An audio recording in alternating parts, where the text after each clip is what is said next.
നല്ലൊരു ദിവസം ആശംസിച്ചുകൊണ്ട് മേരീസ് ലവ്ലി കിച്ചൻ്റെ പുതിയൊരു വീഡിയോയിലേക്ക് എല്ലാവർക്കും സ്വാഗതം.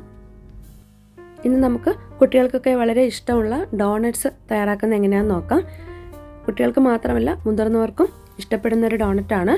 അപ്പോൾ നമുക്ക് വീഡിയോയിലേക്ക് പോകാം. ഇത് തയ്യാറാക്കാനായിട്ട് ഞാനിവിടെ ഒരു ബൗളിലേക്ക് 1 ടീസ്പൂൺ ഇൻസ്റ്റൻറ്റ് ഈസ്റ്റും അതിലേക്ക് 2 ടേബിൾ സ്പൂൺ പഞ്ചസാരയും കൂടെ ചേർത്ത് കൊടുക്കുന്നുണ്ട്. ഇതിലേക്ക് ചെറിയ ചൂടുള്ള പാൽ ചേർത്ത് കൊടുക്കാം. ഞാനിവിടെ ഇതിലേക്ക് മൊത്തമായിട്ട് ചേർക്കുന്നത് 1 കപ്പ് പാലാണ്. അപ്പോൾ 1 കപ്പ് പാലും കൂടി ഞാനിപ്പോൾ ഇതിലേക്ക് തന്നെ ചേർത്ത് കൊടുക്കുന്നുണ്ട്.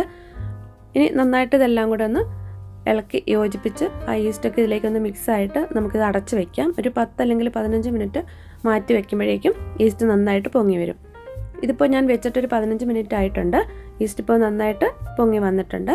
ഇനി നമുക്ക് ഇത് തയ്യാറാക്കാനായിട്ട് ഞാനിവിടെ 2 കപ്പ് മൈദയാണ് എടുത്തിട്ടുള്ളത്. ഇതിലേക്ക് ഒരു 1/3 ടീസ്പൂൺ ഉപ്പ് കൂടെ ചേർത്ത് കൊടുക്കാം. ഇനി ഈ ഉപ്പും മൈദയും കൂടെ നന്നായിട്ടൊന്ന് ഇളക്കി യോജിപ്പിച്ചെടുക്കാം. എൻ്റെ ഈ ചാനൽ നിങ്ങൾ ആദ്യമായിട്ടാണ് കാണുന്നതെങ്കിൽ ചാനലൊന്ന് സബ്സ്ക്രൈബ് ചെയ്ത് സപ്പോർട്ട് ചെയ്യണേ.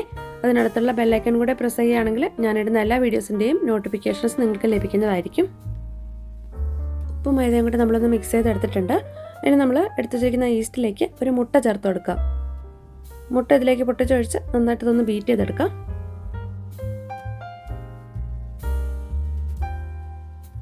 ഇതിലേക്ക് നമ്മൾ എടുത്തു വച്ചിരിക്കുന്ന മൈദ ചേർത്ത് കൊടുക്കാം. മൈദയും ഉപ്പും കൂടെ ഒന്ന് മിക്സ് ചെയ്തെടുത്തത് ചേർത്ത് കൊടുക്കാം. നന്നായിട്ട് ഒന്ന് ഇളക്കി യോജിപ്പിച്ച് നന്നായിട്ട് ഇതൊന്ന് കുഴച്ചെടുക്കാം.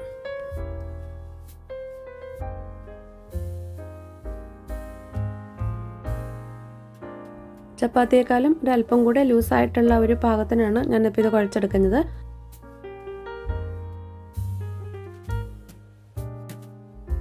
ഇത് നന്നായിട്ടൊന്ന് ഇളക്കി യോജിപ്പിച്ചതിന് ശേഷം കൈവച്ച് തന്നെ നന്നായിട്ട് കുഴച്ചെടുക്കാം.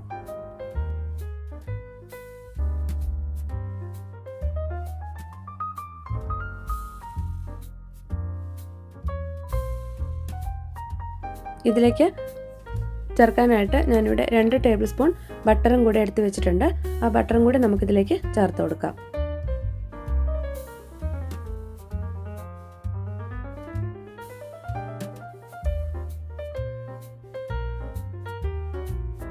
ബട്ടറും കൂടെ ചേർത്ത് നന്നായിട്ട് കുഴച്ചെടുക്കാം.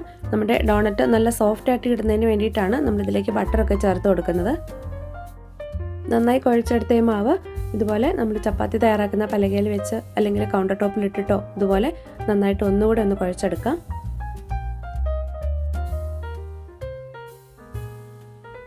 ഇതിപ്പോൾ നമ്മൾ ഒന്നുകൂടെ നന്നായിട്ട് കുഴച്ചെടുത്തിട്ടുണ്ട്. ഇനി ഇത് അല്പം ഓയിൽ വരട്ടിയ ബൗളിലേക്ക് എടുത്ത് വെച്ചിട്ട് 2 മണിക്കൂർ ഇത് പൊങ്ങാനായിട്ട് മാറ്റി വയ്ക്കാം. 2 മണിക്കൂറും കൊണ്ട് ഇത് ഡബിൾ സൈസ് ആയിട്ട് വരും. ഒരു ക്ലിങ് ഫിലിം വെച്ചിട്ട് നന്നായിട്ട് ഇത് കവർ ചെയ്ത് വയ്ക്കാം. ഇതിപ്പോൾ നമ്മൾ വെച്ചിട്ട് 2 മണിക്കൂറായിട്ടുണ്ട്. 2 മണിക്കൂറും കൊണ്ട് തന്നെ ഇത് ഡബിൾ സൈസായി വന്നിട്ടുണ്ട്.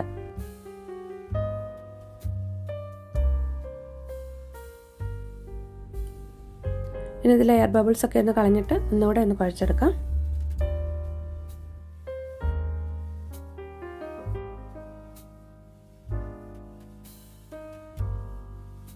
ചപ്പാത്തി പരത്തുന്ന ഷീറ്റിലേക്ക് ഒരല്പം പൊടി ഒന്ന് സ്പ്രെഡ് ചെയ്ത് കൊടുക്കാം. എന്നിട്ട് ഈ മാവ് വെച്ച് ഒന്നുകൂടെ ഒന്ന് കുഴച്ചെടുക്കാം. എന്നിട്ട് നമുക്കിത് പരത്തിയെടുക്കാം.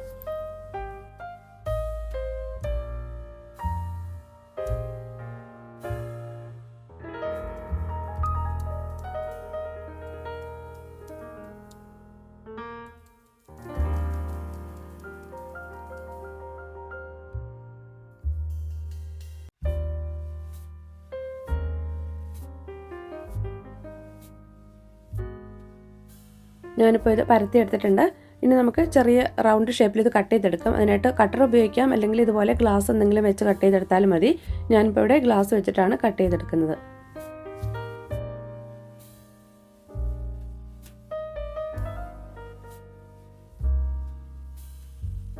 ഓരോ റൗണ്ട് ഷേപ്പിൻ്റെ നടുവിലും കൂടെ നമുക്ക് ചെറിയൊരു ഹോളും കൂടി ഇട്ട് കൊടുക്കാം. അതിനായിട്ട് ഞാനിവിടെ കേക്ക് ഡെക്കറേറ്റ് ചെയ്യുന്ന ആ നോസിൽസ് ആണ് എടുത്തിട്ടുള്ളത്.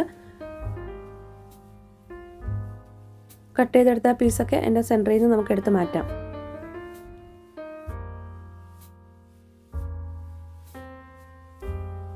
ഇതുപോലെ ബാക്കിയുള്ള മാവും കൂടി നമുക്ക് കട്ട് ചെയ്തെടുക്കാം. കട്ട് ചെയ്ത് എടുത്ത ഡോണറ്റ്സ് എല്ലാം ഞാൻ ഇതുപോലെ കവർ ചെയ്ത് മാറ്റി വെച്ചിരിക്കുകയാണ്. ക്ലിംഗ് ഫിലിം വെച്ചോ അല്ലെങ്കിൽ നനഞ്ഞ കിച്ചൺ ടവൽ വെച്ചിട്ടോ ഒന്ന് കവർ ചെയ്ത് വെക്കാം. ഇപ്പോൾ ഞാൻ 1 മണിക്കൂറാണ് ഇതിങ്ങനെ കവർ ചെയ്ത് വെച്ചിരുന്നത്.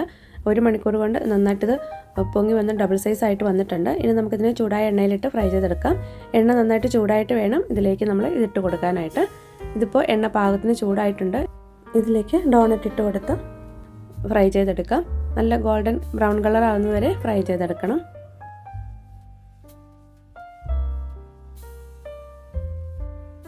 ഒരു ഭാഗമായി കഴിയുമ്പോൾ തിരിച്ചിട്ട് കൊടുക്കാം. 1 മിനിറ്റ് കൊണ്ട് തന്നെ നമുക്കിത് ഫ്രൈ ആയിട്ട് കിട്ടും.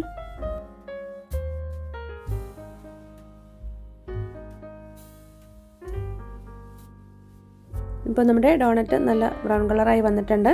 ഇനി നമുക്കിത് എണ്ണയിൽ നിന്നും കോരിയെടുക്കാം. ഇതുപോലെ തന്നെ നമുക്ക് ബാക്കിയുള്ളതും കൂടി ഫ്രൈ ചെയ്തെടുക്കാം. വളരെ എളുപ്പത്തിൽ നമുക്ക് വീട്ടിൽ തന്നെ തയ്യാറാക്കി എടുക്കാവുന്നതേ ഉള്ളൂ ഡോണറ്റ്. പിന്നെ നമ്മൾ തയ്യാറാക്കുമ്പോൾ നമ്മൾ കടയിൽ നിന്ന് വാങ്ങുന്നത് പോലെ നല്ല ഷേപ്പിലൊന്നും ചിലപ്പോൾ കിട്ടിയെന്ന് വരത്തില്ല. ഇനി നമുക്ക് ഇതിനെ ഡെക്കറേറ്റ് ചെയ്തെടുക്കാം. ഇതിനിപ്പോൾ മധുരമൊന്നുമില്ല. നമുക്കിത് മധുരം വേണമെന്നുണ്ടെങ്കിൽ ഒരല്പം പഞ്ചസാര പൊടിച്ചത് ഡോണറ്റിൻ്റെ മുകളിലേക്കൊന്ന് സ്പ്രെഡ് ചെയ്ത് കൊടുക്കാം. ചെറിയൊരു ചൂടോടെ വേണം ഇത് സ്പ്രെഡ് ചെയ്ത് കൊടുക്കാനായിട്ട്. അപ്പോൾ ഞാനൊരു ടേസ്റ്റിന് വേണ്ടിയിട്ട് പഞ്ചസാരയുടെ കൂടെ ഒരു ചെറിയ കഷ്ണം പട്ടയും കൂടി ചേർത്താണ് പൊടിച്ചെടുക്കുന്നത്. ആ പൊടിച്ചെടുത്ത പൗഡർ ഇതിൻ്റെ മുകളിലേക്ക് ഇതുപോലെ ഒന്ന് സ്പ്രെഡ് ചെയ്ത് കൊടുക്കാം. ഇനി നമ്മളിത് കുട്ടികൾക്കൊക്കെ കൊടുക്കുകയാണെങ്കിൽ ഇതുപോലെ പഞ്ചസാര സ്പ്രെഡ് ചെയ്താലൊന്നും അവർക്ക് ഇഷ്ടമാകത്തില്ല. അവർക്ക് ഇതുപോലെ ചോക്ലേറ്റ് ഒക്കെ ഇട്ടിട്ട് കൊടുക്കുകയാണെങ്കിലായിരിക്കും അവർ കഴിക്കുന്നത്. അതിനായിട്ട് ഇതുപോലെ ഡാർക്ക് ചോക്ലേറ്റ് ഉണ്ടെങ്കിൽ ഇത് ഡബിൾ ബോയിൽ ചെയ്തിട്ടോ അല്ലെങ്കിൽ മൈക്രോവേവിൽ 1 മിനിറ്റ് വെച്ചിട്ടോ നമുക്കൊന്ന് മെൽറ്റ് ചെയ്തിട്ടെടുക്കാം. ഇതിപ്പോൾ ഞാൻ മൈക്രോവേവിൽ വെച്ചിട്ടൊന്ന് മെൽറ്റ് ചെയ്തെടുത്തതാണ്. ഇതൊന്ന് ഇതുപോലെ ഒന്ന് മിക്സ് ചെയ്തിട്ടെടുക്കാം. ഇനി ഈ ചോക്ലേറ്റിലേക്ക് നമ്മൾ ഫ്രൈ ചെയ്ത് വെച്ചിരിക്കുന്ന ഡോണറ്റ് ഓരോന്നും എടുത്തിട്ട് ഓരോ ഭാഗം ഇതുപോലെ ഒന്ന് ഡിപ്പ് ചെയ്തെടുക്കാം. ഒരു ഭാഗത്ത് മാത്രം ഈ ചോക്ലേറ്റ് ആയാലും മതി. ഇതുപോലെ നമുക്കാക്കി എടുക്കാം. എന്നിട്ട് ഇതിലേക്ക് നമ്മുടെ കയ്യിലുള്ള എന്തെങ്കിലും സ്പ്രിങ്കിൾസ് ഒക്കെ, നമ്മൾ കേക്ക് ഡെക്കറേറ്റ് ചെയ്യാനൊക്കെ എടുക്കുന്ന സ്പ്രിങ്കിൾസ് എന്തെങ്കിലും ഉണ്ടെങ്കിൽ അതുകൂടെ ഒന്ന് സ്പ്രെഡ് ചെയ്ത് കൊടുക്കുകയാണെങ്കിൽ കുട്ടികൾക്ക് വളരെ ഇഷ്ടപ്പെടും. അപ്പോൾ നമ്മൾ കടയിൽ നിന്നും ഇനി ഡോണറ്റ് വാങ്ങാൻ പോകണ്ട. ഇതുപോലെ നമ്മുടെ വീട്ടിൽ തന്നെ നല്ല ടേസ്റ്റി ആയിട്ടുള്ള, കാണാനും നല്ല ഭംഗിയുള്ള ഡോണറ്റ് തയ്യാറാക്കി എടുക്കാം. ഇനി നമുക്ക് ഇതൊന്ന് കട്ട് ചെയ്ത് നോക്കാം. ഇതുപോലെ നമ്മൾ മുറിച്ച് നോക്കുമ്പോൾ നല്ല സോഫ്റ്റ് ആയിട്ടുള്ള നല്ല പഞ്ഞി പോലെയുള്ള ഡോണറ്റാണ് നമുക്ക് കിട്ടിയിട്ടുള്ളത്. അപ്പോൾ നമുക്കിനി ഇതുപോലെ ഡോണറ്റ് വീട്ടിൽ തയ്യാറാക്കാം. ഇന്നത്തെ വീഡിയോ നിങ്ങൾക്ക് ഇഷ്ടമായെങ്കിൽ നിങ്ങളുടെ കമൻസൊക്കെ ഒന്ന് അറിയിക്കുക. നിങ്ങളുടെ ഫ്രണ്ട്സിനൊക്കെ ഷെയർ ചെയ്ത് കൊടുക്കുക. പുതിയൊരു വീഡിയോയുമായി നമുക്ക് വീണ്ടും കാണാം.